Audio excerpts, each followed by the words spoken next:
Envelhecer é uma certeza, né? É um processo que acontece com todo mundo. Só que o jeito como ele acontece, bom, aí a história pode mudar e muito.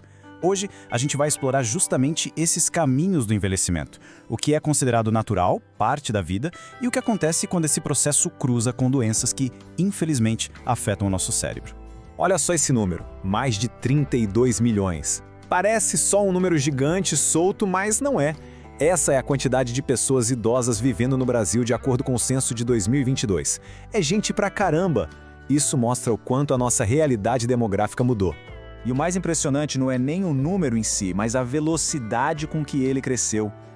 Em apenas 12 anos, entre 2010 e 2022, o número de idosos no país subiu 56%.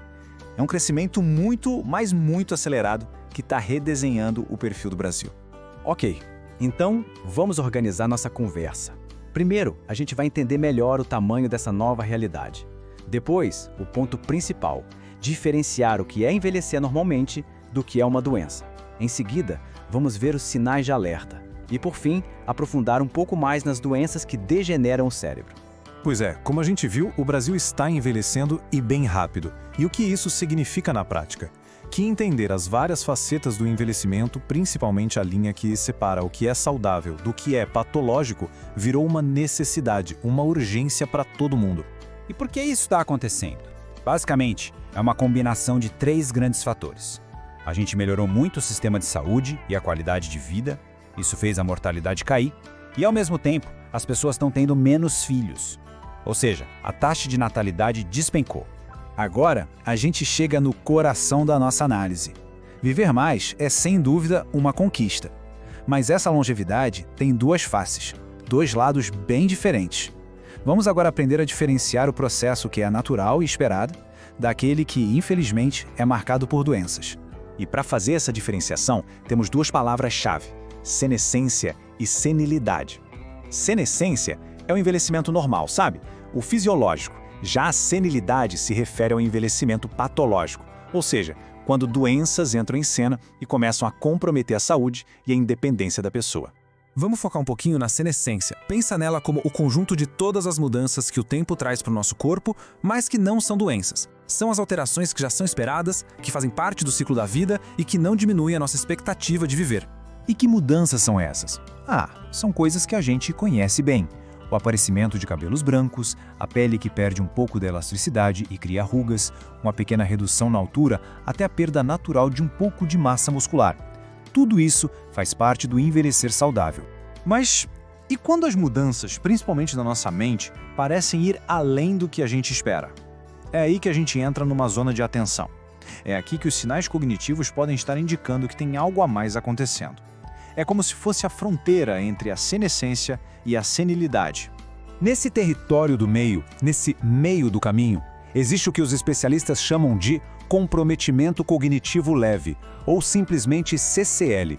É importante entender, não é demência, mas também já não é mais um envelhecimento cognitivo típico. É um estágio de alerta, um sinal amarelo que merece muita atenção. E para ser diagnosticado como CCL, tem que preencher alguns critérios. A pessoa percebe e se queixa de algum problema, como de memória, e isso é confirmado com testes específicos. Mas, e esse é o ponto-chave, as atividades do dia a dia, como se cuidar, cuidar da casa, continuam preservadas. A pessoa ainda é independente. E olha que interessante, o CCL não é uma coisa só, ele pode se manifestar de jeitos diferentes. Às vezes afeta principalmente a memória, outras vezes pode envolver várias outras funções cognitivas. Cada padrão pode indicar um caminho diferente para o futuro daquela pessoa. Bom, agora a gente vai mergulhar de vez no território da senilidade. É aqui que o envelhecimento com doenças se manifesta de forma mais clara, através do que a gente chama de doenças neurodegenerativas. A definição é bem direta. Doenças neurodegenerativas são causadas pela morte progressiva das nossas células cerebrais, os neurônios. Isso leva, pouco a pouco, à perda de funções. São condições crônicas que debilitam e que até hoje, infelizmente, não têm cura. Então, para um quadro ser considerado demência, tem um processo. Geralmente afeta pessoas com mais de 60 anos e envolve uma perda de capacidades que causam um prejuízo real na vida diária. E um ponto crucial: Para o diagnóstico, é preciso ter o prejuízo de memória, junto com a perda de pelo menos uma outra habilidade, como a linguagem, por exemplo. E quando o assunto é demência, o primeiro nome que vem à cabeça de quase todo mundo é, sem dúvida, a doença de Alzheimer. Ela é, de longe, o principal exemplo de doença neurodegenerativa. Mas, afinal, o que acontece lá dentro do cérebro de quem tem Alzheimer? Bom, o problema todo começa com um erro no processamento de certas proteínas. Isso cria um acúmulo de fragmentos tóxicos, que formam placas e emaranhados. Esse lixo atrapalha a comunicação e, no fim, acaba matando os neurônios, principalmente em áreas vitais como o hipocampo, que é o nosso centro de memória. Agora, saindo um pouco do Alzheimer, outra doença neurodegenerativa muito importante é a doença de Parkinson. E embora as duas degenerem o cérebro, elas se manifestam de jeitos bem diferentes. No Parkinson, o problema central é a morte dos neurônios que produzem dopamina, uma substância essencial para o controle dos nossos movimentos. É por isso que os sintomas são principalmente físicos: a lentidão para se mover, a rigidez dos músculos, a instabilidade para andar e, claro, o famoso tremor que acontece quando a pessoa está em repouso. Então, para a gente resumir, a diferença é gritante. O Alzheimer ataca principalmente a cognição e a memória, por causa daquele acúmulo de proteínas tóxicas. Já o Parkinson ataca o controle motor, pela falta de dopamina. Os sintomas e as causas são diferentes, mas as duas têm um impacto gigantesco na vida de quem as enfrenta.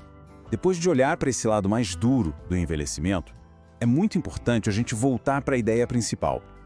O envelhecimento, na sua essência, é um processo normal do desenvolvimento. As doenças são desvios desse caminho, não são o caminho em si. Isso tudo nos deixa com uma reflexão final, não é mesmo? Agora que a gente entende melhor a diferença entre envelhecer de forma saudável e envelhecer com uma doença, a grande pergunta que fica é: o que será que podemos fazer para ajudar nosso cérebro a seguir pelo caminho da saúde pelo maior tempo possível?